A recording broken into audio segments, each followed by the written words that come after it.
Le 15 Tammuz est le jour de l'Aïloula de notre maître Rabbi Haïm ben Attar, Sroto Tagin Aleno, connu par son livre sur la Torah, Or HaHayim HaKadosh. Il a écrit aussi d'autres livres, mais ce livre, il était connu partout dans le monde, surtout chez les Ashkenazim. On dit qu'il n'y a pas une maison où il n'y a pas ce livre-là. D'ailleurs, on dit que c'est une grande ségoula d'étudier dans ses Sfarim toutes les semaines sur la parasha de la semaine, et même avoir son livre, c'est une grande protection.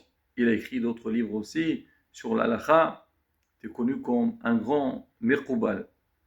Alors il est originaire du Maroc, il a fait beaucoup de travail sur place, mais on dit qu'il a beaucoup œuvré. Lui-même il a dit, je ferai tout pour ramener la Géoula au Ham Israël.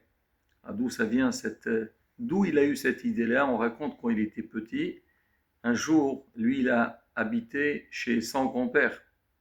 Le soir, il se lève. Il voit que la chambre de son grand-père, elle était allumée.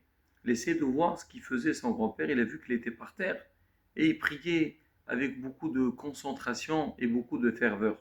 Le lendemain, il lui a dit, Pépé, qu'est-ce que tu fais à cette heure-ci? Les prières, c'est le matin, l'après-midi, le soir.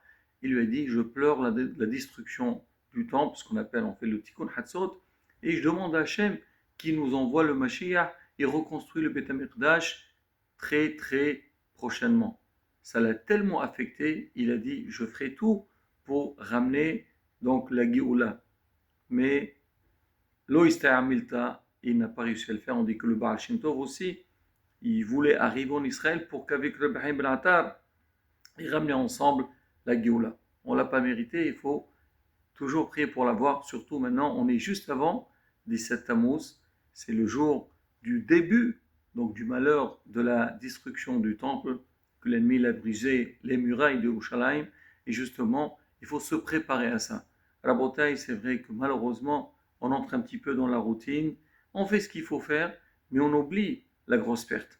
Mais Bémet, on la sent. Malgré les miracles qu'on voit dans la vie, Marie, qu'on sent que la Géoula s'approche, mais la douleur est toujours présente. Il faut se préparer. Il y a beaucoup de halachot, beaucoup de menagim à faire. Certains, ça serait bien d'anticiper avant. Par exemple, on n'a pas le droit de faire shahiyan pendant cette période. Si jamais on a un fruit, un nouveau fruit ou bien des nouveaux habits, qu'on les porte déjà maintenant, on les achète maintenant, on mange le fruit maintenant et faire la barat shahan et ne pas entrer dans les doutes après. Beaucoup d'autres halachot que certains ils ne se rasent pas pendant cette période. Donc il faut anticiper et prier à Kadosh Baruch Hu et se préparer à cette période pour avoir les